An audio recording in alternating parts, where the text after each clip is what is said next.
تو مقصود یہ تھا کہ دیکھو یہ زندگی اور موت یہ اللہ کے فیصلے ہیں، اللہ تبارک و تعالیٰ کے اختیار میں، کسی اور کو اس کا اختیار نہیں ہے۔ اسی سے پتہ چلا تعاون والی جگہ جو ہو، تعاون والی جگہ سے انسان نہیں بھاگنا چاہیے۔ یعنی جب کہیں پہ کوئی وبا پھیلتی ہے، عمومی بیماری پھیلتی ہے، انسان کو وہاں سے بھاگنا نہیں چاہیے، اور نہیں انسان کو ایسی جگہ جانا چاہیے جہاں پہ عمومی بیماری پھیلی ہوئی ہو۔ مثال، پچھلے زمانوں میں جب کورونا آیا تو جن علاقوں میں آیا تھا کورونا، وہاں سے کسی کو نکلنا بھی نہیں چاہیے تھا۔ کیوں؟ ممکن ہے کہ وہ انسان وہاں سے نکلتا اور نکلنے کے بعد وہ بچ جاتا تو وہ سوچتا شکر ہے میں بچ گیا۔ کیوں بچ گیا؟ کیونکہ میں وہاں سے بھاگ گیا۔ تو اس کو اللہ تعالیٰ کے بچانے پر ایمان نہیں ہوا، بلکہ وہاں سے نکلنے پر ایمان۔ اسی طرح سے کوئی انسان باہر تھا، اب وہ کورونا والی جگہ میں گیا، اب اس کا انتقال ہو گیا وہاں، اب وہ سوچ رہا ہے یا باقی سوچ رہے دیکھو اگر یہ وہاں نہیں جاتا تو یہ نہیں مرتا، حالانکہ موت تو مقدر تھی، کہیں بھی اس کو ملتی۔ چونکہ اس سے تقدیر پر بڑا اشکال ہو سکتا ہے، اس لیے اجازت نہیں دی گئی کہ جہاں پہ وبائی بیماری پھیلی ہو نہ وہاں جاؤ اور نہ وہاں سے نکلو۔ آگے اللہ تبارک و تعالیٰ نے پھر قتال کا تذکرہ فرمایا، اور اس کے بعد پھر ایک اور جماعت کا تذکرہ فرمایا، حضرت موسیٰ علیہ السلام کا۔ حضرت موسیٰ علیہ السلام کی جو قوم تھی بنی اسرائیل، ان میں حضرت موسیٰ علیہ السلام کے بعد اللہ تبارک و تعالیٰ نے تو حضرت موسیٰ ہی کے زمانے میں فرمایا تھا کہ آپ لوگوں کو یہ جو بستی ہے، اریحہ بستی غالباً تھی، اس کو آزاد کروانا ہے، لیکن انہوں نے اس وقت نہیں مانا۔ اس کا تذکرہ آگے آئے گا۔ انہوں نے اس وقت کہا تھا اذهب انت وربك فقاتل، آپ جاؤ، آپ کا رب جانے، آپ لوگ لڑو، ہم نہیں لڑنے والے، انہا ہنا قاعدون، ہم تو یہیں بیٹھے رہیں گے۔ اس کے بعد ایک زمانے میں جب ان کو پتہ چلا کہ ہم سے بڑی غلطیاں ہوئی، تو انہوں نے اپنے وقت کے پیغمبر سے کہا ابعث لنا ملکا نقاتل فی سبیل اللہ، کہ آپ ہمارے لیے ایک بادشاہ لائے تو ہم جو ہے قتال کریں گے اللہ کی راہ میں۔ تو اللہ کے جو پیغمبر تھے انہوں نے فرمایا اگر اللہ تعالیٰ نے تم پر قتال فرض کیا، کبھی ایسا تو نہیں کہ تم قتال نہیں کرو گے؟ تو انہوں نے کہا نہیں، ہم لازماً قتال کریں گے، ہمارے ساتھ اتنا ظلم ہوا ہے، ہم تو ضرور قتال کریں گے۔ قرآن فرماتا ہے فلما کتب علیہم القتال، جب ان کے اوپر قتال یعنی جہاد فرض کیا گیا، تولوا، سب منہ پھیرنے لگے، الا قلیلا منہم، ہاں البتہ کچھ لوگ تھے ان میں سے، انہوں نے جو ہے مان لیا اور انہوں نے کہا کہ ہم کریں گے۔ اس کا بھی واقعہ اللہ تعالیٰ نے پھر آگے ذکر فرمایا۔ جب اس پیغمبر نے اللہ تعالیٰ سے دعا کی تو اللہ تعالیٰ نے فرمایا فلاں ایک شخص ہے، اس کا نام طالوت ہے، تو فرمایا یہ طالوت جو ہے اس کو ہم بادشاہ بناتے ہیں۔ تو یہ بنی اسرائیل کہنے لگے پھر طالوت کیسے بادشاہ بنے گا؟ کیوں؟ وَنَحْنُ أَحَقُّ بِالْمُلْكِ مِنْهُ، ہم تو زیادہ حقدار ہیں اس سے۔ وَلَمْ يُؤْتَ سَعَةً مِّنَ الْمَالِ، کہا اس کو تو دنیاوی مال و متاع کچھ بھی نہیں اس کے پاس۔ یعنی یہ سوچ رہے تھے کہ ہمارا بادشاہ، ہمارا سردار وہ بن سکتا ہے جس کے پاس پیسے ہو، جس کے پاس مال و دولت ہو۔ اور طالوت جو تھا، طالوت کے پاس یہ دنیاوی مال و متاع نہیں تھا۔ تو اللہ تعالیٰ نے فرمایا کہ ایسا نہیں ہے، بادشاہت کے لیے دو چیزیں چاہیے اور دونوں چیزیں اس کے پاس ہیں۔ بادشاہت کے لیے قوت چاہیے، یعنی انسان بڑا تندرست ہو، قوت ہو اس کے اندر، اور دوسرا وہ علم رکھنے والا ہو۔ فرمایا دونوں چیزیں اس کے اندر تم سب سے زیادہ ہے، لہٰذا یہ مستحق ہے۔ ان اللہ اصطفاہ علیکم، اللہ نے اس کو تم پر چن لیا ہے۔ وزادہ بسطۃ فی العلم والجسم، اور یہ تم سے زیادہ علم اور جسم میں تم سے زیادہ مضبوط ہے۔ اور اللہ تعالیٰ اپنی بادشاہ جسے چاہتا ہے دے دیتا ہے۔ اس سے پتہ چلا کہ دنیاوی بادشاہت، دنیاوی اس کے لیے مال و دولت اور اللہ تعالیٰ کے قرب کے لیے مال و دولت اس کی کوئی حیثیت نہیں ہے۔ ہاں بس انسان کے اندر وہ صفات ہوں جو اللہ تبارک و تعالیٰ کو پسند ہے۔ تو بہرحال انہوں نے پھر بھی کہا کہ بھئی ایسا کیسے ہو سکتا ہے، چلو علامت کوئی بتا دو۔ جب انہوں نے علامت چاہی تو اللہ تعالیٰ نے فرمایا علامت یہ ہے کہ تمہارا ایک تابوت، جس کو تابوت سکینہ کہا جاتا ہے، ایک صندوق، اس کے اندر کچھ چیزیں تھیں. اس کے اندر کیا چیزیں تھیں؟ اس کے اندر حضرت موسیٰ علیہ السلام کے زمانے کے وہ جو من و سلوہ نازل ہوا تھا وہ چیزیں اس کے اندر تھیں. اسی طرح سے حضرت موسیٰ اور حضرت ہارون باقی پیغمبروں کے کچھ باقیات تھے. عصا تھا، انگوٹھی تھی، اسی طرح سے کچھ امامہ وغیرہ، یہ سب چیزیں تھیں. اس میں ایک صندوق ہوتا تھا، اس کے اندر یہ رکھا جاتا تھا. یہ جو صندوق تھا یہ بنی اسرائیل کے پاس جب تک تھا تب تک ان کے اندر برکتیں تھیں، تب تک ان کے اندر اللہ تبارک و تعالیٰ نے ان کو فتوحات عطا کی تھی. تو ایک زمانے میں ایک دشمن ملک جو تھا یا دشمن قوم عمالقہ، انہوں نے ان سے وہ چھین لیا. جب ان سے وہ چھین لیا اب یہ ہمیشہ کے لیے مغلوب ہو گئے، اب یہ پریشان ہو گئے، اب یہ لڑ نہیں پاتے تھے. تو اللہ تبارک و تعالیٰ نے فرمایا یہ جو طالوت ہے، یہ طالوت کو بادشاہ بنا رہا ہوں، اور اس کی علامت یہ ہے کہ تمہارا وہ جو تابوت ہے وہ پھر سے واپس آئے گا. اور ہوا بھی ایسا. جس علاقے میں وہ تابوت رکھا ہوا تھا قوم عمالقہ کے یہاں، وہاں ایک وبا پھیلی، اور وبا جب پھوٹی وہاں، اب کسی نے ان سے کہا کہ بھائی یہ جو تمہارے یہاں تابوت رکھا ہوا ہے یہ سب اسی کی نحوست ہے، اس کو نکالو تم ٹھیک ہو جاؤ. تو انہوں نے جو ہے وہ ایک گھوڑا گاڑی کے اوپر سوار کر دیا اور اس کو ہنکا دیا. اللہ تعالیٰ نے اس کے پیچھے فرشتے لگا دیے، ان فرشتوں نے وہ برابر حضرت طالوت کے دروازے پر لا کے چھوڑ دیا. تو حضرت طالوت نے کہا بھائی لے لو، یہ تابوت سکینہ آ گیا. قرآن نے کہا ہے ان یأتیکم التابوت فیہ سکینۃ من ربکم وبقیۃ مما ترک آل موسیٰ وآل ہارون تحملہ الملائکہ. فرشتے اس کو لے کر آئیں گے. جی اس سے پتہ چلتا ہے، اسی طرح قرآن پاک کی اور بھی بہت ساری آیتیں ہیں، ان سے پتہ چلتا ہے کہ بہت ساری چیزوں میں برکت ہوتی ہے، تبرک ہوتا ہے. بہت ساری چیزیں ایسی ہوتی ہیں جن میں اللہ تبارک و تعالیٰ نے برکت رکھی ہوتی ہے، جس کو ہم کشمیری میں کہتے ہیں تبرک، اصل میں تبرک. تو تبرک یعنی برکت حاصل کرنا کسی چیز سے، بہت ساری چیزوں میں ہوتی ہے. چنانچہ حدیثوں میں آتا ہے، بخاری شریف کی روایت ہے، رسول اللہ صلی اللہ علیہ وسلم کے منہ مبارک، ان میں بھی بڑی برکتیں تھیں. بخاری شریف میں ہے کہ جب رسول اللہ صلی اللہ علیہ وسلم نے حج فرمایا تو حج کے بعد جب حلق کروایا تو یہ منہ مبارک تقسیم کرے صحابہ کے درمیان. آپ دیکھتے ہیں ہر جگہ نا منہ مبارک، بہت سارے، ہمارے یہاں بھی بہت ساری جگہوں پہ تو یہ منہ مبارک حضور پاک صلی اللہ علیہ وسلم نے خود تقسیم کروائے تھے صحابہ کے ہاتھوں. بخاری شریف کی روایت ہے. اور پھر یہ تبرکات صحابہ کے پاس تھے. کچھ صحابہ نے تو اپنے ساتھ ان کو وصیت کی کہ جب میرا انتقال ہو تو میرے ساتھ ان کو دفن کرنا. کچھ صحابہ نے پھر آگے تقسیم کیے. ان میں سے ایک تبرک تھا حضرت ام سلیم کے پاس. ان کے پاس تبرک ایک رکھا ہوا تھا، جب بھی کوئی بیمار ہو جاتا تھا، کبھی بیمار ہو جاتا تھا، کوئی بیمار پڑتا تھا، تو وہ ایک چھوٹی سی نلکی ہوتی تھی، اس کے اندر وہ ڈال دیتے تھے منہ مبارک، رسول اللہ صلی اللہ علیہ وسلم کا منہ مبارک، اس کے اندر پھر پانی ڈالتی تھی، پھر اس کو تھوڑا چھوک دیتی تھی اور اس کے بعد اس بیمار کو پلا دیتی تھی، وہ ٹھیک ہو جاتا تھا.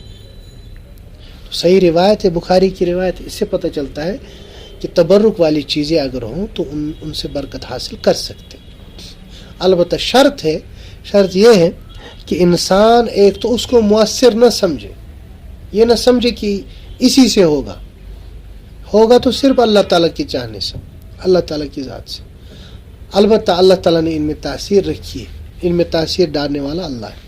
اور دوسرا جو بھی تبرک ہوگا، کسی بھی چیز کا تبرک، جیسے موئے مبارک ہے، عصا مبارک ہے، دستار مبارک ہے، کوئی بھی چیز، اس کے لیے سب سے اہم چیز ہے سند ہونا. سند ہے باضابطہ، جس کے پاس وہ چیز ہے تبرک، وہاں سے لے کر اس شخصیت تک جس شخصیت کی وہ چیز ہے. اگر سند ہے تو ہم مانیں گے، سند نہیں ہے تو خاموش رہا جائے گا. سند ہے تو اس کا اعتبار ہوگا. بہرحال اب جب طالوت کے پاس وہ یہ آ گیا تو انہوں نے فرمایا کہ چلو بھائی اب ہم لڑنے چلتے ہیں. تو سب نے کہا ٹھیک ہے ہم چلیں گے. تو حضرت طالوت نے فرمایا کہ آگے ایک نہر آنے والی ہے، اس نہر میں امتحان ہوگا کہ کون کون انسان ہمارے ساتھ لڑ سکتا ہے، کون ہمارے ساتھ لڑنے کے قابل نہیں ہے۔ تو انہوں نے کہا ٹھیک ہے۔ آگے جب چلے ایک نہر آ گئی تو حضرت طالوت نے اعلان کیا کہ بھائی اس سے آپ پانی نہیں پی سکتے، ہاں بہت پیاس لگی ہے تو تھوڑا سا پی سکتے ہو، زیادہ نہیں۔ تو کچھ لوگوں نے کہا یار فی الحال پانی پیتے بعد میں دیکھتے۔ تو اکثر جو لوگ تھے فشربوا منہ الا قلیلا منہ، اکثر لوگوں نے تو پانی پی لیا، کچھ لوگوں نے تھوڑا سا پی لیا اور چلے گئے۔ جب آگے پہنچے، آگے جنہوں نے پانی پیا تھا زیادہ پانی، وہ سب بیٹھنے لگے، کہا ہم نہیں چل سکتے۔ لا طاقت لنا اليوم بجالوت وجنودہ، کہا آج ہم نہیں لڑ سکتے۔ سامنے جو لشکر تھا اس کا جو بادشاہ تھا اس کا نام تھا جالوت، اور ادھر سے جو تھا اس کا نام تھا طالوت، طا سے۔ تو طالوت نام رکھ سکتے، بہت نیک صالح بادشاہ تھے، جالوت نہیں رکھ سکتے، جالوت فرعون کی طرح تھا، یعنی ادھر سے ظالم بادشاہ تھا۔ تو اب چھوٹی سی جماعت ہے، اللہ تبارک و تعالیٰ نے ان کو فتح دے دی۔ ہوا کیا، یہ جو چھوٹی سی جماعت تھی ان میں حضرت سیدنا داؤد علیہ السلام بھی تھے، بچے تھے ابھی وہ۔ تو جو جالوت آیا تھا وہاں سے پورا اوپر سے نیچے تک وہ نا لوہے سے بند تھا، صرف اس کی آنکھیں دکھ رہی تھی۔ تو حضرت داؤد جو تھے وہ طالوت کے لشکر میں تھے، تو انہوں نے وہ بچے چلاتے نا اس طرح، کیا کہتے وہ لانچر چلاتے ہیں نا، وہ سامنے پتھر رکھ کے گلیل نا، لیکن وہ پہلے زمانے کا گلیل، آج تو اس طرح کا گلیل ہوتا ہے، پہلے یوں چلاتے تھے۔ تو وہی گلیل انہوں نے چلایا تو وہ پتھر اٹھ کے اس جالوت کے آنکھ پہ چلا گیا اور فوراً وہ پڑ گیا۔ اب ادھر سے ایک سپاہی گیا اور اس کو قتل کر دیا۔ اس زمانے میں بادشاہ کو قتل کر دیا تو بس پھر بعد میں ان کی چھٹی ہو جاتی تھی۔ تو اس طرح اللہ تبارک و تعالیٰ نے ان کو فتح دی۔ قرآن کہتا ہے وَلَمَّا بَرَزُوا لِجَالُوتَ وَجُنُودِهِ قَالُوا رَبَّنَا أَفْرِغْ عَلَيْنَا صَبْرًا وَثَبِّتْ أَقْدَامَنَا وَانصُرْنَا عَلَى الْقَوْمِ الْكَافِرِينَ۔ پہلے تو یہ دعا مانگی فَهَزَمُوهُمْ بِإِذْنِ اللَّهِ وَقَتَلَ داؤد جالوت، داؤد نے اس جالوت کو قتل کر دیا۔ یہاں پہ بہت ساری چیزیں ہیں، بہت سارے اسباق ہیں ان آیات میں، لیکن اگر وضاحت کی جائے تو بہت زیادہ ٹائم لگے گا۔ البتہ پھر بھی یہاں پہ لکھا ہے ایک جگہ کم من فئۃ قلیلۃ غلبت فئۃ کثیرۃ باذن اللہ۔ اللہ تعالیٰ فرماتے ہیں کہ بہت ساری چھوٹی جماعتیں ایسی ہیں کہ وہ چھوٹی جماعتیں بڑی بڑی جماعتوں کے اوپر غالب آتی ہیں۔ اللہ تعالیٰ کے یہاں طاقت اور تعداد کا کوئی اعتبار نہیں، طاقت اور تعداد کا کوئی اعتبار نہیں، ہاں ہمت ہونی چاہیے، ایمان ہونا چاہیے مضبوط، تو اللہ تبارک و تعالیٰ جو ہے اللہ تبارک و تعالیٰ نصرت عطا فرماتے ہیں۔ اس کی کئی مثالیں ہیں، بدر کی مثال ہے، ایک طرف سے 313 ہے اور ان کے پاس کچھ بھی نہیں ہے، ڈنڈے لے کے نکلے تھے صحابہ، اکثر کے پاس ڈنڈے تھے، بس 20 اور کچھ لوگوں کے پاس یہ تھے گھوڑے، تلواریں 6 یا کچھ تھی بس۔ ادھر سے 1000 کا لشکر تھا اور مکمل ساز و سامان کے ساتھ، یعنی تعداد بھی زیادہ تھی اور سامان بھی ٹھیک ٹھاک تھا، ایکوپمنٹ بھی تھی۔ تو اللہ تبارک و تعالیٰ نے ان 313 کو ان کے اوپر فتح دی تھی۔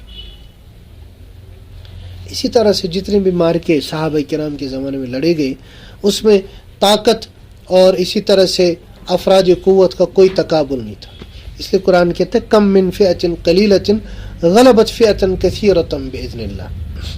ہاں شرط یہ ہے کہ انسان کا تعلق اللہ تبارک و تعالیٰ کے ساتھ مضبوط قائم ہو جائے۔ آگے اللہ تبارک و تعالیٰ نے اسی آیت میں آیت نمبر 251 میں وَلَوْلَا دَفْعُ اللَّهِ النَّاسَ بَعْضَهُمْ بِبَعْضٍ لَفَسَدَتِ الْأَرْضُ، جہاد کی ایک حکمت بیان فرمائی۔ یہ جو ہم نے قتال فرض کیا ہے، جہاد فرض کیا ہے، اس کی وجہ کیا ہے؟ فرمایا اگر ہم اس طرح نہیں رکھتے، یعنی اگر ہم قتال فرض نہیں کرتے، لفسدت الارض، زمین میں فساد مچ جاتا۔ 17ویں پارے میں اللہ تبارک و تعالیٰ نے اس کی مزید وضاحت کی ہے، فرمایا دنیا میں تو پھر صرف فساد ہی فساد ہوتا، دنیا میں تو کوئی مسجد بھی برقرار نہیں رہتی، کسی بھی مذہب کا کوئی مذہبی جو ہے مذہبی جگہ وہ صحیح درست نہیں رہتے، سب کو ختم کیا گیا ہوتا. تو فساد کو کچلنے کے لیے جہاد کو اللہ تبارک و تعالیٰ نے فرض کیا ہے. فساد کو کچلنے کے لیے جہاد کو فرض کیا گیا ہے. بہت سارے لوگ سوچتے جہاد ہی فساد ہے، اللہ بچائے. اگر کوئی ایسا سوچے تو وہ تو کلمہ کفر ہے. ہاں جہاں فساد ہوگا تو وہ جہاد نہیں ہوگا. اب کوئی سوچے یعنی جس چیز کی وجہ سے فساد مچ رہا ہے وہ جہاد نہیں ہو سکتا. ہاں جہاں جہاں فساد ہے اس کا کلا کما کرنے کے لیے اللہ تعالیٰ نے جہاد کو فرض کیا ہے. اس آیت میں اللہ تعالیٰ نے اس کی طرف اشارہ فرمایا. آخری آیت جو سورہ یعنی سیقول کی ہے اس میں اللہ تبارک و تعالیٰ نے رسول اللہ صلی اللہ علیہ وسلم کی رسالت کا تذکرہ کیا، اور اس کے بعد جو تیسرا پارہ شروع ہوتا ہے اس میں پیغمبروں کا تذکرہ ہے، تفصیل کے ساتھ تذکرہ ہے. اور فرمایا کچھ پیغمبر ایسے ہیں جن کو ہم نے فضیلت دی تھی بعض پر. تلک الرسل فضلنا بعضهم على بعض. پیغمبر تو پیغمبری میں سب برابر ہوتے ہیں، البتہ اللہ تبارک و تعالیٰ نے ان میں پھر ایک دوسرے پر دوسروں کو فضیلت دی ہوتی. چنانچہ آپ نے سنا ہوگا کہ پیغمبروں کی تعداد 1,24,000 ہے. ایک حدیث آتا ہے رسول اللہ صلی اللہ علیہ وسلم نے فرمایا کم و بیش 1,24,000 پیغمبر ہیں. ان میں سے 310 یا 315 جو ہے وہ رسول ہے، وہ خاص ہے. اور ان میں سے بھی پھر کچھ اولو العزم پیغمبر ہے، اولو العزم من الرسل قرآن نے ان کو کہا ہے. جیسے ان میں حضرت موسیٰ ہے، موسیٰ کو کلیم اللہ بنایا. حضرت عیسیٰ ہے، عیسیٰ کو روح اللہ بنایا. حضرت ابراہیم ہے خلیل اللہ، حضرت اسماعیل ہے ذبیح اللہ، حضرت آدم ہے صفی اللہ. تو یہ سب ہے جن کو اللہ تبارک و تعالیٰ نے خصوصیت عطا فرمائی. آگے اللہ تبارک و تعالیٰ نے آیت الکرسی ذکر فرمائی. یہ آیت الکرسی جو ہے قرآن پاک کی عظیم ترین آیتوں میں سے ایک آیت ہے. اور اس آیت میں اللہ تبارک و تعالیٰ نے اپنی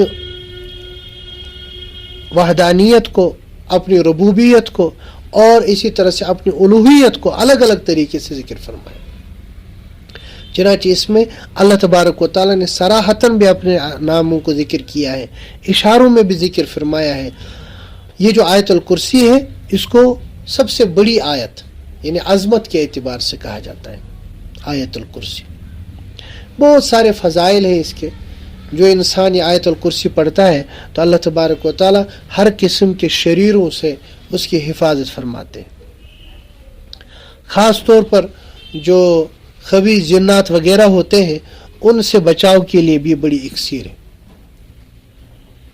آپ نے وہ حدیث سنی ہوگی کہ ایک صحابی تھے، وہ گلے کی حفاظت کر رہے تھے، یعنی ان کے پاس کچھ کھانے پینے کی چیزیں تھی، اس کی حفاظت کے لیے بیت المال کا تھا. ایک رات ایک شخص آیا چوری کرنے لگا تو انہوں نے ان کو پکڑا. اس نے منت سماجت کی یار مجھے چھوڑ دو، میں آئندہ نہیں آؤں گا. انہوں نے چھوڑ دیا. اگلے دن پھر اس کو پکڑا، پھر آیا اگلے دن تو پھر پکڑا. تیسرے دن پھر وہ آیا، پھر حضرت وہ صحابی غالباً حضرت ابو ہریرہ رضی اللہ تعالیٰ ان نے پکڑا.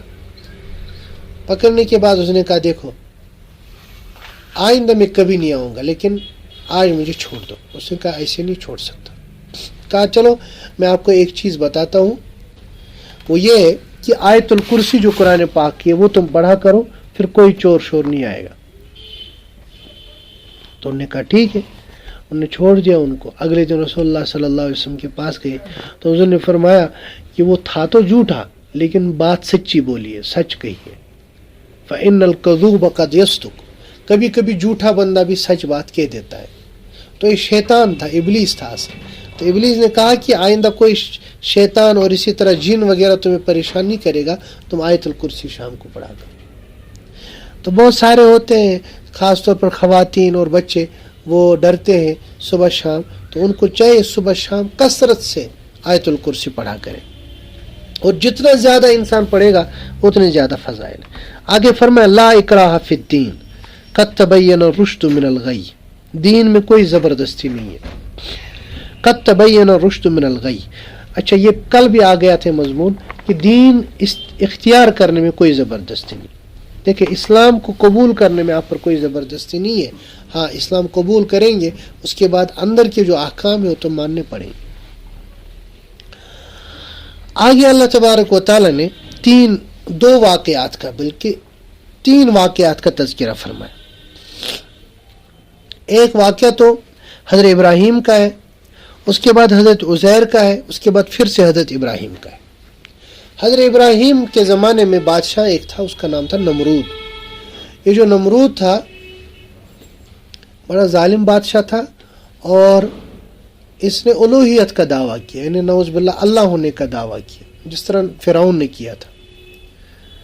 تو حضرت ابراہیم علیہ السلام جو ہے ان کے پاس چلے گئے اور ان سے انہوں نے ڈیبیٹ کی، مناظرہ کیا. الم تر الی الذی حاج ابراہیم فی ربہ ان آتاہ اللہ الملک، آیت نمبر 258. کیا تم نہیں دیکھتے اس کو کہ حضرت ابراہیم نے ان سے رب کے بارے میں مناظرہ کیا، اللہ نے ان کو بادشاہ دی تھی، تو وہ کہتا تھا کہ میں ہی رب ہوں، نعوذ باللہ. حضرت ابراہیم نے کہا نہیں، رب تو وہ ہے جو یحیی و یمیت، جو زندہ کرتا ہے اور مارتا ہے. اس نے کہا میں بھی زندہ کرتا ہوں، بیوقوف تھا، کہ میں بھی زندہ کرتا ہوں، میں بھی مارتا ہوں. اور دلیل یہ دی، قید خانے میں 2 ملزم تھے، مجرم تھے. ان مجرموں کو بلایا، ایک مجرم کی کل چھٹی ہونے والی تھی اور دوسرے کی پھانسی تھی طے، یعنی اس کو سزائے موت تھی. تو سزائے موت والے کو چھوڑ دیا اور جس کو کل چھوٹنا تھا اس کو قتل کر دیا. تو حضرت ابراہیم تو سمجھ گئے یہ بیوقوف سا ہے.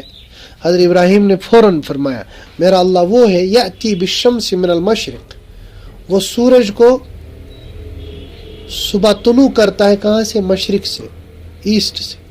فأت بها من المغرب، اگر تو خدا ہے اس کو مغرب سے لیا، یعنی سن رائز ہوتا ہے ایسٹ سے، تو ویسٹ سے کر کے دکھا. قرآن کہتا ہے فبہت الذی کفر، یہ جو کافر تھا یہ مبہوت ہو کے رہ گیا. تو دلیل مضبوط ہو اور صحیح طریقے سے بتائی جائے تو بڑے سے بڑے لوگ جو ہے اس وقت مبہوت ہو جاتے. تو اس سے پتہ چلتا ہے کہ ڈیبیٹ کرنا کوئی مسئلہ نہیں ہے، کوئی غلط نہیں ہے، البتہ اس کے آداب ہوتے ہیں. ڈیبیٹ غیر مسلموں کے ساتھ بھی کیا جا سکتا ہے، اور غلط قسم کے جو نظریات رکھنے والے لوگ ہیں ان کے ساتھ بھی کیا جا سکتا ہے، البتہ اس کے لیے آداب ہے. یہاں آپ دیکھیں حضرت سیدنا ابراہیم علیہ السلام نے وقت کے ظالم ترین بادشاہ کے ساتھ مناظرہ کیا، لیکن کوئی لڑائی کا تذکرہ نہیں ہے، جھگڑے کا تذکرہ نہیں ہے، آپس میں گالم گلوچ کا تذکرہ نہیں ہے. ہاں آداب کی رعایت کے ساتھ کیا جائے. انشاءاللہ آگے بھی ایک جگہ ذکر آئے گا، وہاں پہ اس کی تفصیل میں بتاؤں گا. آگے اللہ تبارک و تعالیٰ نے حضرت عزیر کا ذکر فرمایا. او کالذی مر علی قریۃ وہی خاویۃ علی عروشها. حضرت عزیر ایک جگہ جا رہے تھے، انہوں نے دیکھا ایک بستی جو ہے وہ ٹوٹی پھوٹی ہے، پوری بستی گر پڑی ہے. اور حضرت عزیر کے دل میں خیال آیا انا یحیی ہذہ اللہ، اللہ تعالیٰ اس کو کیسے زندہ فرمائیں گے. یہ ان کو اعتراض نہیں تھا، اعتراض نہیں ہوا، بلکہ انہوں نے سوچا کہ مشاہدہ کروں کیسے، یعنی اللہ تعالیٰ اس کو کیسے زندہ کریں گے. اللہ تعالیٰ نے فرمایا ٹھیک ہے. فاماتہ اللہ 100 عام، اللہ تعالیٰ نے ان کو سلا دیا، ان کو موت دے دی 100 سال تک. یعنی حضرت عزیر خود 100 سال کے لیے وہ سو گئے، 100 سال کے لیے سمجھو مر گئے. ثم بعثہ، پھر اللہ تبارک و تعالیٰ ان کو زندہ کیا. اور پھر پوچھا کم لبثت، تم کتنی دیر سوتے رہے؟ تو انہوں نے کہا لبثت یوما او بعض یوم، ایک دن یا آدھا دن. انہوں نے کہا ایک دن ہوا ہوگا یا آدھا دن، حالانکہ ہوا کتنا تھا؟ 100 سال. اللہ تعالیٰ نے فرمایا کہ 100 سال ہوئے ہیں، اب دیکھو تمہارا کھانا پینا جو ساتھ میں تھا، اسی طرح سے تمہاری سواری ساتھ میں تھی، اس کی طرف بھی دیکھو. تو ہم نے دیکھا کھانا پینا بالکل ٹھیک ٹھاک تھا. کھانا پینا جو تھا حالانکہ ختم کیا ہونا چاہیے کھانا، لیکن وہ بالکل ٹھیک ٹھاک تھا. اور جو سواری تھی، گدھا تھا، سواری تھی، وہ مر چکا تھا. حالانکہ وہ زندہ رہ سکتا تھا کچھ ٹائم، لیکن اللہ تعالیٰ نے اس کو موت دی تھی. اور پھر فرمایا کہ دیکھو اب میں کیسے اس کو یعنی اس کو زندہ کرتا ہوں. فرمایا وانظر الی العظام، اب ہڈیوں کی طرف دیکھو، کیف ننشزها، ہم ان ہڈیوں کو آپس میں کیسے ملاتے، کیسے جمع کرتے. ثم نکسوها لحما، پھر ان ہڈیوں کو ان کے اوپر ہم گوشت کیسے چڑھاتے. تو اللہ تبارک و تعالیٰ نے حکم دیا، وہ ہڈیاں آپس میں جمع ہو گئی، جمع ہونے کے بعد گوشت چڑھا، اس کے بعد ٹھیک ٹھاک سواری پیدا بن گئی، اور اس کے بعد جو ہے اس کے اندر روح بھی پھونک دی. یہ واقعہ ہے. اس کے بعد ایک اور واقعہ ہے، وہ بھی احیاء بعد الموت کا ہے، یعنی موت کے بعد زندہ کرنے کے اوپر ہے. وہ ہے اس کے بعد والی آیت 260 میں، اذ قال ابراہیم رب ارینی کیف تحیی الموتى. یہ تقریباً سورہ بقرہ میں 5 واقعات ہیں جو اللہ تبارک و تعالی نے مرنے کے بعد دوبارہ زندہ ہونے کی دلیل کے طور پر بیان فرمائے کہ مرنے کے بعد بھی زندہ ہونا ہے. اس کے لیے دنیا ہی میں اللہ تعالیٰ نے ثبوت دیے. ایک تو وہ گائے کا واقعہ تھا، وہ جو گائے کا تذکرہ تھا، اور اس کے بعد دوسرا ایک تذکرہ تھا، وہ حضرت موسیٰ علیہ السلام کے ساتھ وہ گئے تھے، اللہ تعالیٰ نے ان کو فوراً موت دی، پھر موت کے بعد ان کو زندہ کیا جو نہیں مانتے تھے. تیسرا واقعہ تھا ابھی جو طاعون کے ڈر سے نکلے تھے، پھر ان کو اللہ تبارک و تعالیٰ نے ایک ساتھ تقریباً 10,000 لوگ تھے، ایک ساتھ ان کو موت دے دی، اور موت کے بعد پھر ان کو زندہ کیا. اور چوتھا واقعہ حضرت عزیر کا، حضرت عزیر کو 100 سال کے لیے موت دے دی، پھر ان کو زندہ کیا. اور 5واں واقعہ حضرت ابراہیم کا. حضرت ابراہیم نے عرض کیا، یا اللہ میں بھی دیکھنا چاہتا ہوں کیف تحیی الموتى، آپ مردوں کو زندہ کیسے کرتے. حضرت اللہ جل شانہ نے فرمایا اولم تؤمن، کیا آپ کو ایمان نہیں ہے؟ انہوں نے فرمایا بلا، ایمان تو ہے، ولکن لیطمئن قلبی، لیکن یہ تو غائب پہ ایمان ہے نا، ہمارا ایمان ہے غائب پہ. اللہ تعالیٰ زندہ کرتے ہیں لیکن ہم نے خود سے نہیں دیکھا. حضرت ابراہیم نے فرمایا ایمان تو ہے، البتہ میں چاہتا ہوں مشاہدہ کرو، یعنی خود آنکھوں سے دیکھو. جب کوئی چیز انسان آنکھوں سے دیکھتا ہے تو ایمان بڑھ جاتا ہے. تو فرمایا اس سے دل میرا مطمئن ہوگا اور زیادہ اطمینان بڑھے گا. تو اللہ تبارک و تعالیٰ نے فرمایا 4 پرندے لو الگ الگ، اور ان 4 کو سدا لو، اپنے پاس رکھو، یعنی اتنا رکھو کہ جب تم ان کو بلایا کرو تو وہ آیا کریں. آپ جیسے مرغے کو پالتے ہو، بہت دنوں تک جب پالو گے پھر اس کو بلاؤ گے وہ آئے گا. اسی طرح سے خرگوش، مرغا، یہ سب چیزیں 4 جانور انہوں نے لیے، اور اس کے بعد ان کو پالنے لگے، ان کو سدایا. سدانے کے بعد اللہ تعالیٰ نے فرمایا اب دیکھو کیا کرو، اب ان کو ذبح کرو.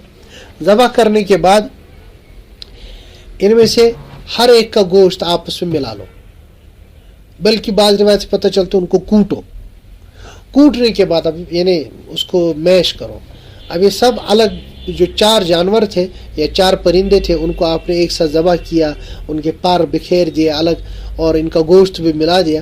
اس کے بعد فرمایا 4 پہاڑیوں کے اوپر ان کو ڈال دو، مکسچر، اس کا یہاں پہ یہاں پہ یہاں پہ یہاں پہ، 4 کا مکسچر. اس کے بعد اللہ تعالیٰ نے فرمایا ثم ادعوہن، اب ان کو بلاؤ. حضرت ابراہیم نے بلایا جیسے وہ بلاتے تھے. تو قرآن فرماتا ہے یأتینک سعیا، وہ دوڑتے ہوئے آئیں گے. اور ہوا بھی ایسے، انہوں نے جب بلایا تو جو بھی گوشت تھا جس کا اس میں سے نکلتا گیا اور باقی کے ساتھ ملتا گیا، اور اس طرح ایک جانور بنا اور وہ پورا پرندہ بنا، ہڈیاں آئی، باقی سب آیا، اور اس کے بعد ان کے پاس آ گئی. اللہ تعالیٰ فرمانا چاہتے کہ دیکھو جس طرح میں ان کو زندہ کر سکتا ہوں تو تمہارا زندہ کرنا میرے لیے کون سا مسئلہ ہے. آج کے زمانے میں اس کو سمجھنا تھوڑا آسان ہے. آج کے زمانے میں چونکہ میڈیکل سائنس نے ٹھیک ٹھاک ترقی کی ہے، آپ نے سنا ہوگا کہ ڈی این اے کے ذریعے سے آپ کسی اور کا وجود بیان کر سکتے، بلکہ اس کو پیدا بھی کر سکتے، بلکہ تھوڑا سا آگے بڑھے کلوننگ کے ذریعے سے. آج کے زمانے میں کسی کا ڈی این اے لے کر آپ بالکل اس کا ہم شکل بنا سکتے ہو. جانوروں میں تو اس کے تجربات ہو چکے ہیں، انسانوں پہ بھی تجربے چوری سے ہو رہے ہیں. یعنی انسان اس قابل ہو چکا ہے کہ وہ ایک جانور کا اس کا ڈی این اے لے کر اس جیسا جانور بنا سکتا ہے. تو اللہ تبارک و تعالیٰ جس نے اس ڈی این اے کو بنایا وہ کیا اس پر قادر نہیں ہے کہ وہ دوبارہ زندہ کرے؟ تو اللہ تبارک و تعالیٰ نے اس میں اسی چیز کا سبق دیا ہے. اس کے بعد جو رکوع نمبر 35 ہے، آیت نمبر 261 ہے، وہاں سے لے کر آگے 2 رکوع تک انفاق فی سبیل اللہ کا ذکر ہے. انفاق فی سبیل اللہ یعنی اللہ تعالیٰ کی راہ میں خرچ کرنا. دیکھیے اللہ تعالیٰ کی راہ میں خرچ کرنے کا مطلب ہرگز یہ نہیں ہوتا ہے نعوذ باللہ ثم نعوذ باللہ کہ اللہ تبارک و تعالیٰ کو ہماری مالوں کی ضرورت ہے. اللہ تعالیٰ کو کیا ہمارے مالوں کی ضرورت ہے؟ اللہ تبارک و تعالیٰ غنی ہے، بے نیاز ہے. اللہ تعالیٰ چاہتے ہیں کہ میرے جو بندوں کو آپس میں تقسیم کیا ہے، کچھ بندے غریب ہے، کچھ امیر ہے، تو یہ آپس میں ایک دوسرے کا خیال رکھ سکے. کیوں؟ امیر جب اس کے پاس پیسے ہوتے ہیں وہ انسان خرچ کرتا ہے، تو خرچ کرنے کے بعد انسان شکر کر سکتا ہے، اور جس کے پاس نہیں ہے تو وہ صبر کر سکتا ہے. تو دونوں صفتیں ہیں، اور دونوں صفتیں مطلوب ہے اللہ تعالیٰ کی. تو اللہ تبارک و تعالیٰ یہ چاہتے ہیں کہ جن کے پاس نہیں ہے ان تک پہنچایا جائے، اور جن کے پاس ہے وہ پہنچانے والے بنے.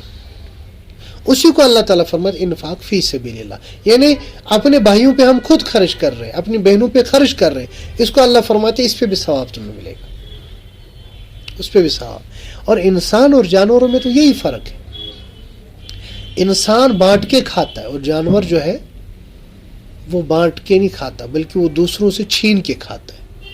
اب اللہ بچائے یہی صفت اگر انسان میں آ گئی تو پھر وہ انسان کہاں رہا. انسان کی صفت یہ ہونی چاہیے اس کے پاس کوئی چیز ہے وہ جو اپنے ساتھی ہیں جو بھی ہے ان تک پہنچائے، بلکہ انہی سے شروع کرائے. حضرت سیدنا ابراہیم جن کا بھی تذکرہ چل رہا تھا ان کے بارے میں آتا ہے حضرت ابراہیم علیہ السلام کبھی بھی تنہا دسترخوان پر نہیں کھاتے تھے، کبھی بھی کوئی نہیں ہوتا تھا نہیں کھاتے تھے، کسی کو بلاتے تھے اس کے بعد پہلے اس کو کھلاتے تھے تب کھاتے تھے. یہ انسان کی صفت. یعنی اللہ تعالیٰ چاہتے ہیں کہ بخل، کنجوسی، یہ سب چیزیں انسان کے دل سے نکل جائے، اس کے اندر جو ہے سخاوت آ جائے، وسعت آ جائے. تو یہاں سے اس کا ذکر فرمایا، اس کی فضیلت بیان فرمائی کہ دیکھو اگر تم اللہ کی راہ میں ایک دانہ خرچ کرو گے، 1 روپیہ خرچ کرو گے، تو اللہ تبارک و تعالیٰ اس کے جو ہے 7 بالیاں اگاتے ہیں، اور 7 میں ہر ایک میں 700 دانے ہوتے ہیں. جیسے آپ نے شالی کے 7 دانے بوئے تو اس میں 7 چھوٹے چھوٹے پودے نکلیں گے، اور 7 پودوں میں پھر 100 دانے ہوتے ہیں.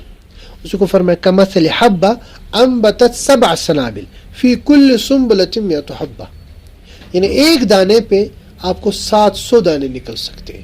فرمایا واللہ یضاعف لمن یشاء، اللہ تبارک و تعالیٰ اگر چاہے تو کچھ لوگوں کے لیے اس سے بھی زیادہ بڑھا دیتے ہیں. اگر کوئی انسان اخلاص کے ساتھ خرچ کرے اس کو تو اس سے بھی زیادہ ثواب ملتا ہے. نارملی کیا ہوتا ہے، آپ 1 روپیہ خرچ کریں گے تو 700 روپیوں کا ثواب ملے گا اخلاص کے ساتھ، اور رمضان میں آپ خرچ کریں گے تو ضرب یا ملٹی پلائی بائی 70 ہو جائے گا. کیا تو 49,000 میں نے حساب بھی کر رکھا ہے، یعنی 1 روپے پہ آپ کو 49,000 کا ثواب ملے گا. ایک غریب کو آپ نے 1 روٹی کھلائی تو 49,000 روٹیاں کھلانے کا ثواب ملے گا. ایک شخص کو افطار کرایا تو افطار کرانے پر 49,000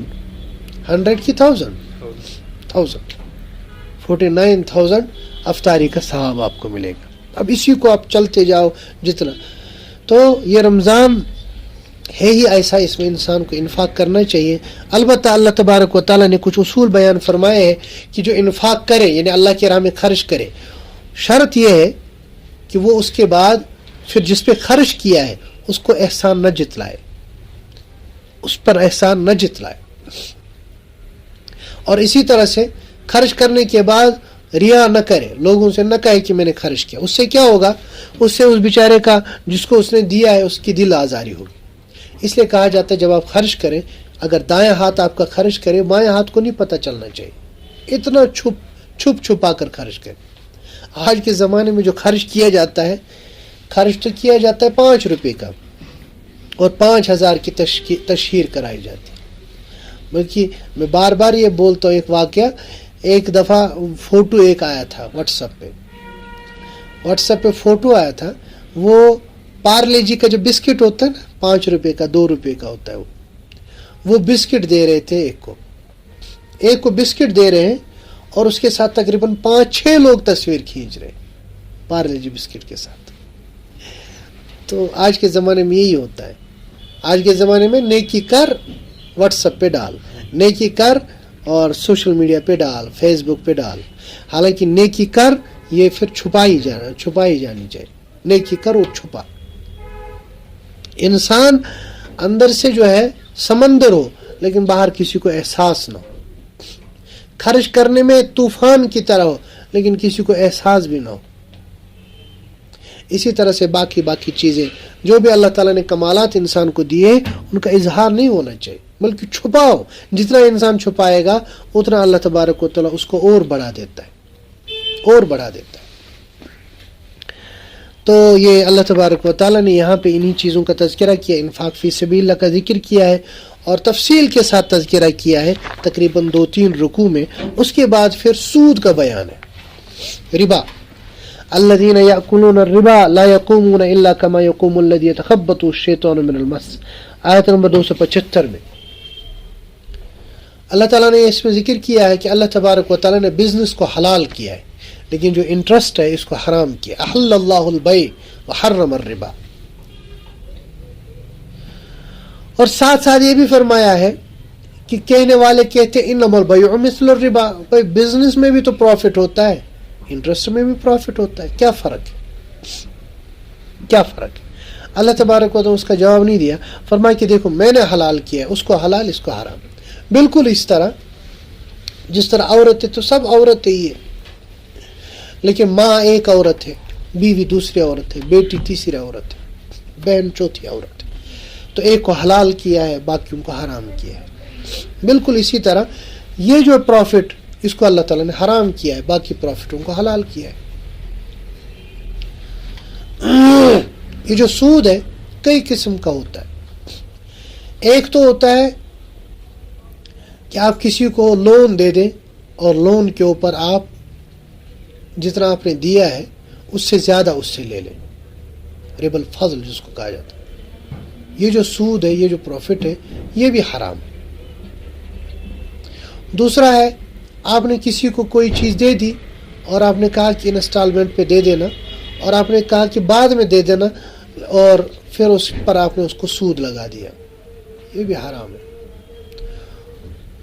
تو جو بھی آج کی بینکنگ یہ اسکیم ہے تقریباً ساری کی ساری اس میں آتی ہے.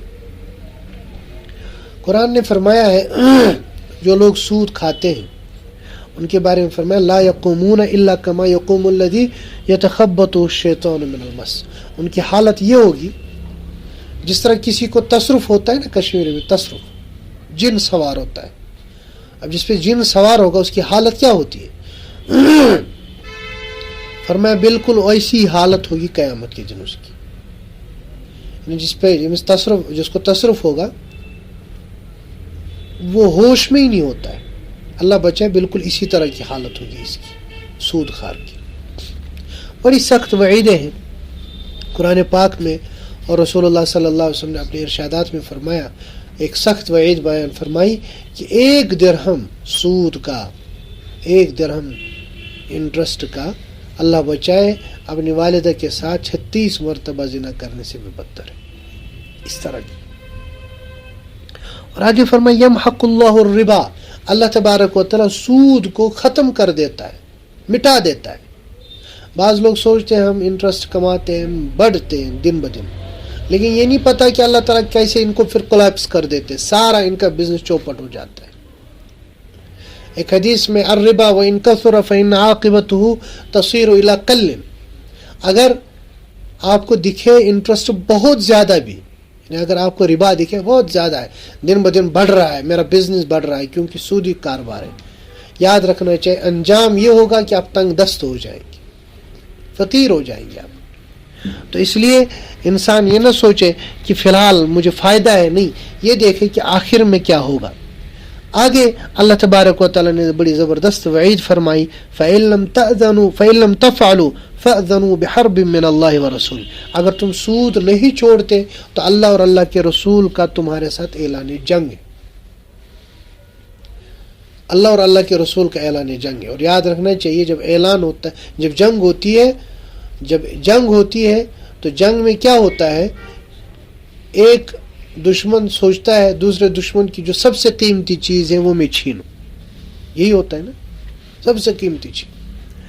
ایک انسان کے پاس سب سے قیمتی چیز، ایک مسلمان کے پاس سب سے قیمتی چیز اس کا ایمان ہے.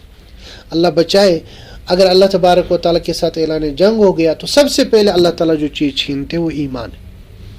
کبھی کبھی انسان سود خواری میں اتنا آگے بڑھ جاتا ہے، انٹرسٹ میں اتنا بڑھ جاتا ہے کہ اس کا ایمان ہی سلب ہو چکا ہوتا ہے، اس کو پتہ بھی نہیں ہوتا ہے۔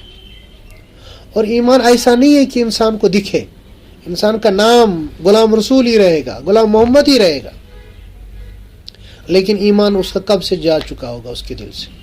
اس لیے ایمان کی بڑی فکر کرنی چاہیے۔ اس میں اللہ تبارک و تعالیٰ نے سود کا ذکر فرمایا۔ اس کے بعد جو اگلی آیت ہے، آیت نمبر 282، یہ سب سے لمبی آیت ہے قرآن پاک کی، اس کو آیت مدائنہ کہا جاتا ہے۔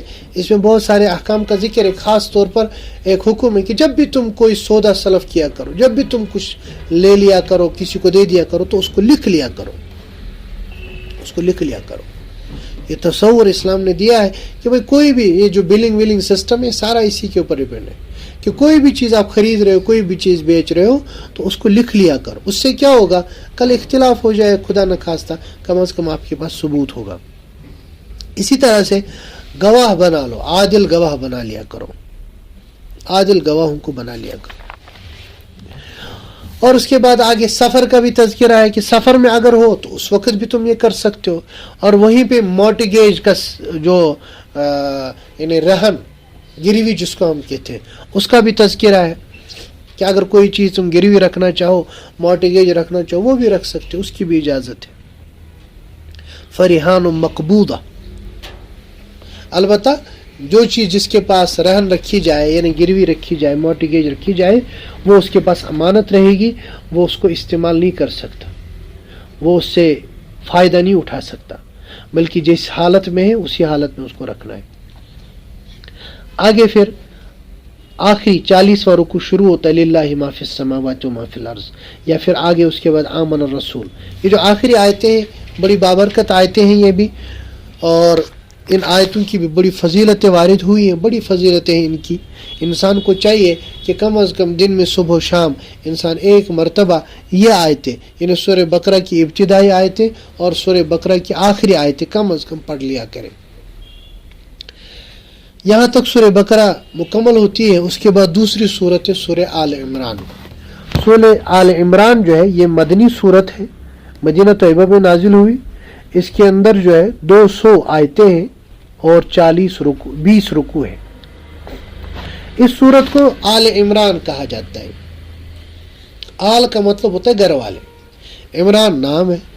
تو ایک بڑے اللہ کے برگزیدہ شخص تھے حضرت عمران، ان کے گھر والوں کا تذکرہ ہے اس صورت میں، تو اس وجہ سے اس صورت کا نام سورہ آل عمران پڑ گیا، ان کے گھر والوں کا تذکرہ ہے۔ شروع فرمایا بسم اللہ الرحمن الرحیم، الف لام میم، اللہ لا الہ الا هو الحی القیوم نزل علیک الکتاب بالحق مصدقا لما بین یدیہ وانزل التوراۃ والانجیل۔ یہ جو پوری صورت ہے یہ خاص موقع پر نازل ہوگی۔ اگر صورت کبھی خاص موقع پر نازل ہو تو اس کو کہتے ہیں اس کا شان نزول یہ ہے۔ ہوا کیا، نجران ایک جگہ ہے عرب میں، وہاں کرسچنز رہتے تھے، عیسائی رہتے تھے، تو ان کا ایک بڑا وفد آیا رسول اللہ صلی اللہ علیہ وسلم کے پاس، اور رسول اللہ صلی اللہ علیہ وسلم کے ساتھ پہلے گفت و شنید کرنے لگا، بات چیت کرنے لگا، اس کے بعد بحث مباحثہ کرنے لگے حضور کے ساتھ۔ تو بحث و مباحثہ میں انہوں نے پہلے اپنے شاعر کو کھڑا کر دیا، شاعر لایا اور شاعری کے ذریعے سے بحث کرنے لگے۔ تو رسول اللہ صلی اللہ علیہ وسلم نے اپنے شاعر حضرت حسان بن ثابت رضی اللہ عنہ کو کھڑا کیا۔ تو انہوں نے جب شاعری یہاں سے شروع کی تو ان کا شاعر خاموش ہو گیا۔ اس کے بعد انہوں نے اپنے خطیب کو کھڑا کیا اور وہ خطابت کے ذریعے سے زبردست اپنے دلائل دینا، خطیب بانا انداز میں۔ تو رسول اللہ صلی اللہ علیہ وسلم نے حضرت ثابت بن قیس، وہ رسول اللہ صلی اللہ علیہ وسلم کے بڑے زبردست خطیب تھے، ان کو کھڑا کیا، تو اس پہ بھی وہ ہار گئے۔ اس کے بعد وہ دلائل دینے لگے، تو پھر رسول اللہ صلی اللہ علیہ وسلم نے خود یہاں سے دلائل دی۔ بحث کس پہ تھی؟ کرسچنز یہ کہہ رہے تھے کہ رسول اللہ صلی اللہ علیہ وسلم ہم آپ کو مانیں گے لیکن اس شرط پر کہ آپ حضرت عیسیٰ علیہ الصلوۃ والسلام کو اللہ کا بیٹا مانو۔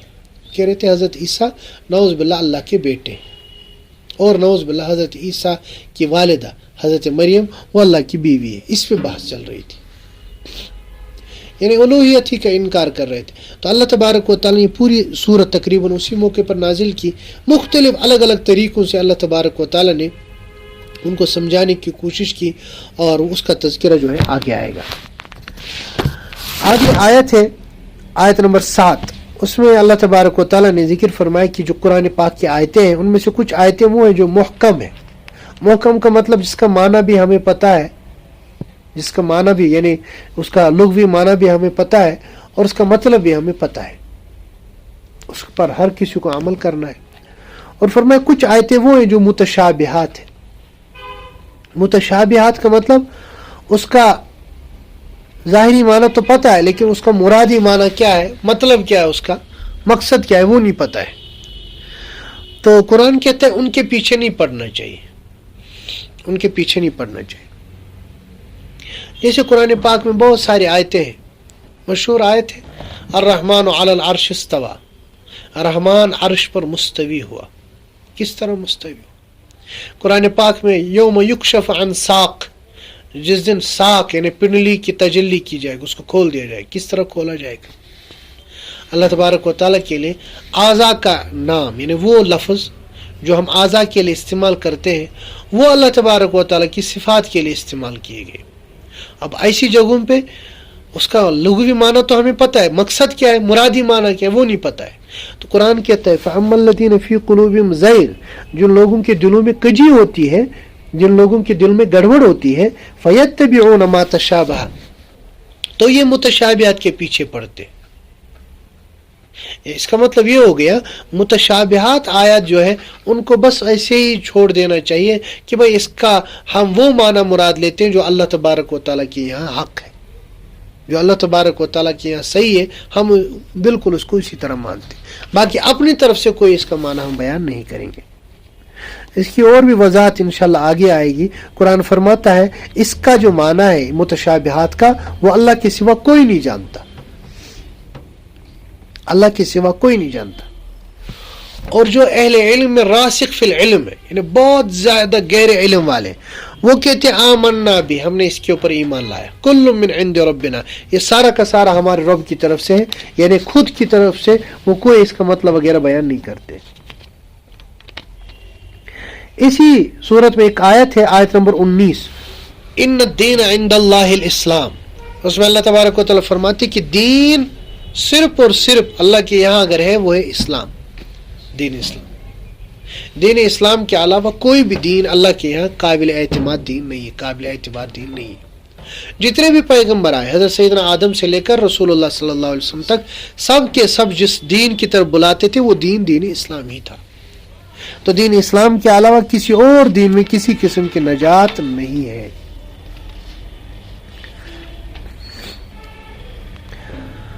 آگے آیت نمبر 31 میں اللہ تبارک و تعالیٰ نے اپنی محبت اور اطاعت کا ذکر فرمایا قل ان کنتم تحبون اللہ فاتبعونی یحببکم اللہ ویغفر لکم ذنوبکم، کہ اگر تم چاہتے ہو، اگر تم اللہ سے محبت کرتے ہو تو میری اتباع کرو، یعنی رسول اللہ صلی اللہ علیہ وسلم کی. کیوں رسول اللہ صلی اللہ علیہ وسلم کی اتباع کرو گے تو اللہ تعالیٰ تم سے محبت کرنے لگیں گے اور تمہارے گناہوں کو بھی بخش دیں گے. اس کا مطلب یہ ہے کہ اللہ کی محبت کے لیے لازم ہے اتباع رسول اللہ صلی اللہ علیہ وسلم، کیونکہ اتباع رسول اللہ ہی در حقیقت اتباع اللہ جل شانہ ہے. آگے پھر اللہ تبارک و تعالیٰ نے 3 عجیب و غریب واقعات کا ذکر کیا ہے. ابھی ہے ٹائم پر 3 عجیب و غریب واقعات کا ذکر کیا ہے.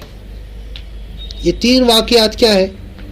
2 تو ہے ہی عجیب لیکن تیسرا اس سے بھی بڑھ کر عجیب ہے. ایک ہے حضرت عمران جن کا یہ تذکرہ ہے. حضرت عمران جو تھے ان کو کوئی بچہ ان کا نہیں ہوتا تھا، تو ان کی اہلیہ، یہ جو حضرت عمران تھے یہ مسجد اقصیٰ کے امام تھے، مسجد اقصیٰ جو ہے اس کے امام تھے. تو حضرت عمران جو تھے ان کی اہلیہ نے نظر مان لی. انہوں نے کہا یا اللہ اگر آپ نے مجھے بچہ عطا کیا، اگر آپ نے مجھے بچہ عطا فرمایا تو میں اس کو آپ کے لیے آزاد رکھوں گی. انی نذرت لک ما فی بطنی محررا، یعنی اس کو میں آزاد، کیا مطلب اس کو میں دین کے لیے قربان کر دوں گی، مجھے اس سے کچھ نہیں کرنا، پورا دین کے لیے قربان ہے. تو اللہ تبارک و تعالیٰ کا کرنا، حالانکہ بڑھاپے کی عمر کو پہنچے تھے لیکن اللہ تعالیٰ نے بچہ عطا فرمایا. اب جب بچہ پیدا ہو گیا تو وہ بچی، وہ لڑکا نہیں بلکہ لڑکی، اب جب لڑکی آئی تو حضرت، ان کا نام تھا حضرت حنہ، حضرت حنہ کہنے لگی رب انی وضعتها انثى، یا اللہ یہ تو بچی ہے اور میں نے تو کہا تھا لڑکا، یہ تو بچی ہے۔ اللہ تعالیٰ نے فرمایا وَلَيْسَ الذَّكَرُ كَالْأُنثَى، یہ ایسی بچی ہے کہ لڑکا بھی اس جیسا نہیں ہو سکتا، ایسی بچی ہے۔ تو پھر اس کے بعد انہوں نے کہا انی سمیتها مریم وانی اعیدها بک وذریتها من الشیطان الرجیم، اس کا نام انہوں نے مریم رکھا۔ تو حضرت مریم علیہ السلام جو مشہور ہے وہ انہی کی بیٹی ہے، یعنی حضرت عمران اور حضرت حنہ کی بیٹی ہے۔ تو ایک واقعہ تو یہ ہے، بڑھاپے میں ان کو بچہ پیدا ہو گیا۔ اب انہوں نے کہا کہ اب اس کو کیا کریں، اس کو تو ہم نے نظر پہلے سے مان لی ہے، ہم اس کو اللہ کے لیے وقف کر دیں گے، اللہ کے دین کے لیے اس کو جو ہے یہ کر دیں گے۔ تو اسی دوران حضرت عمران یعنی ان کے والد کا انتقال ہو چکا تھا، انہوں نے سوچا کہ ان کو اب دینا پڑے گا مسجد اقصیٰ میں۔ جب وہاں چلی گئی تو جتنے بھی وہاں کے امام حضرات تھے، جتنے بھی وہاں کے وہ بڑے نیک لوگ تھے، انہوں نے سب نے کہا ہم اس کی پرورش کریں گے، سب نے کہا ہم پرورش کریں گے۔ تو حضرت زکریا علیہ السلام نے کہا نہیں میں پرورش کروں گا۔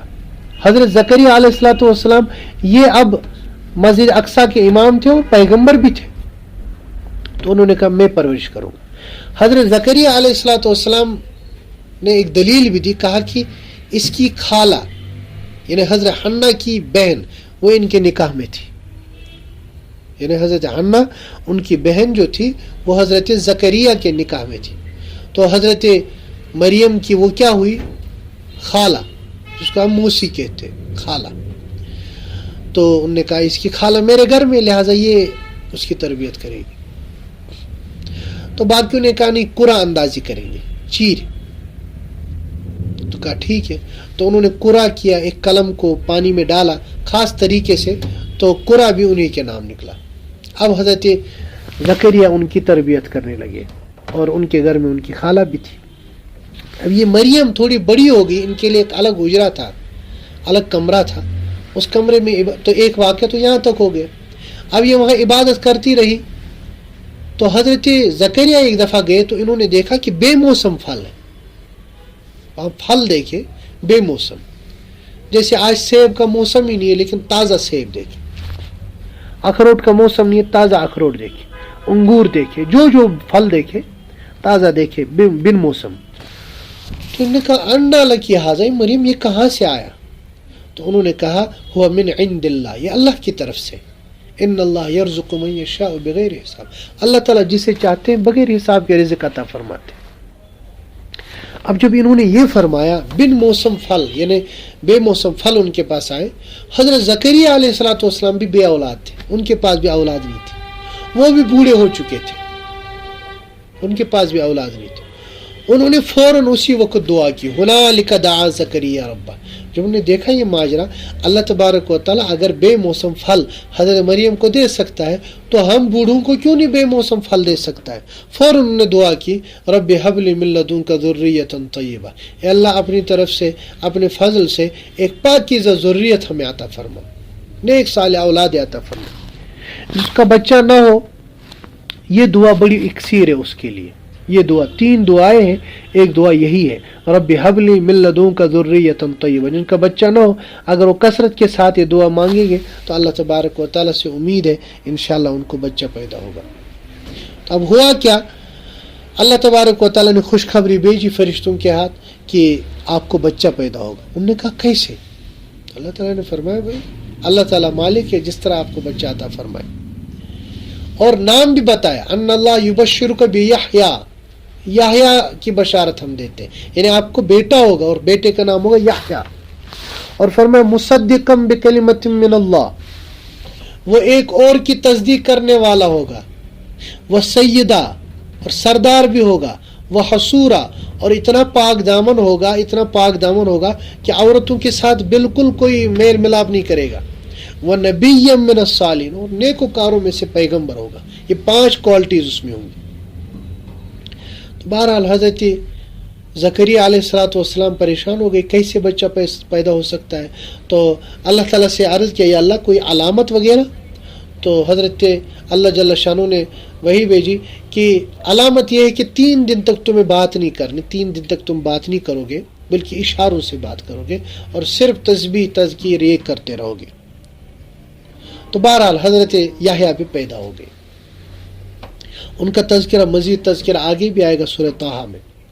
تو یہ دوسرا، یعنی ان کو بھی اللہ تبارک و تعالیٰ نے بالکل بے موسم بچہ عطا فرمایا، ایسے وقت میں، بڑھاپے میں، بلکہ وہاں پہ تو فرمایا انی وہن العظم منی واشتعل الراس شیبا، یعنی میری ہڈیوں کا جو گودا ہے وہ بھی سوکھ چکا ہے، اور اسی طرح سے جو بال ہے وہ بھی پک چکے، سفید ہو چکے، کیسے بچہ ہوگا؟ لیکن اللہ تبارک و تعالیٰ قادر ہے، اللہ تعالیٰ نے ان کو بچہ عطا فرمایا۔ اس کے بعد تیسرا واقعہ حضرت مریم کا۔ حضرت مریم علیہ الصلوۃ والسلام یہ بن نکاح تھی، ایک دفعہ جا رہی تھی تو حضرت جبرائیل آئے۔ حضرت جبرائیل آئے تو حضرت جبرائیل کے ذریعے سے اللہ تبارک و تعالیٰ نے خوشخبری بھیجی کہ آپ کو بچہ ہوگا۔ نے کہا کیسے بچہ ہوگا؟ کہا بس بغیر شادی کے تم سے بچہ ہوگا۔ وہ کیسے؟ جب اللہ تبارک و تعالیٰ حضرت آدم کو بن ماں باپ کے پیدا کر سکتے ہیں تو ایک بچے کو بن باپ کی کیوں نہیں پیدا کر سکتے؟ یہ سارا معجزہ ہے۔ معجزہ کا مطلب یہ ہوتا ہے عام طور پر عادتاً جو چیزیں ہو نہیں سکتی وہ اگر ہو جائے۔ تو بہرحال اللہ تبارک و تعالیٰ نے حضرت مریم علیہ الصلوۃ والسلام کو حضرت عیسیٰ علیہ الصلوۃ والسلام کی بشارت عطا فرمائی، اور حضرت عیسیٰ علیہ الصلوۃ والسلام کو اللہ تبارک و تعالیٰ نے بڑی خصوصیت عطا فرمائی۔ ان کا ذکر بھی اسی صورت میں اگلی آیات میں اللہ تعالیٰ نے بیان فرمایا ہے۔ بڑی بڑی خصوصیتیں ان کو ذکر، چونکہ آگے بھی یہ آئیں گی یہ چیزیں، اس لیے وہاں پہ انشاءاللہ اس کا ذکر کریں گے۔ تو حضرت مریم علیہ الصلوۃ والسلام سے حضرت عیسیٰ علیہ الصلوۃ والسلام بن باپ کے پیدا ہو گئے۔ یاد رکھنا چاہیے اہل السنہ والجماعت کا یہ عقیدہ ہے کہ حضرت سیدنا عیسیٰ علیہ الصلوۃ والسلام بن باپ کے پیدا ہو گئے اور 33 سال تک تقریباً وہ دنیا میں رہے۔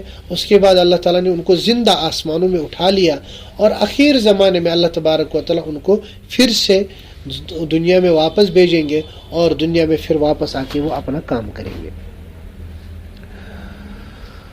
تو حضرت عیسیٰ علیہ الصلوۃ والسلام کا بھی اس میں تفصیل کے ساتھ تذکرہ ہے۔ بس جی یہیں تک، اللہ تعالیٰ نے چاہا انشاءاللہ آگے اس کے بعد کنٹینیو کریں گے۔ اللہ تعالیٰ کہنے سننے سے زیادہ عمل کی توفیق عطا فرمائے۔ وآخر دعوانا الحمدللہ۔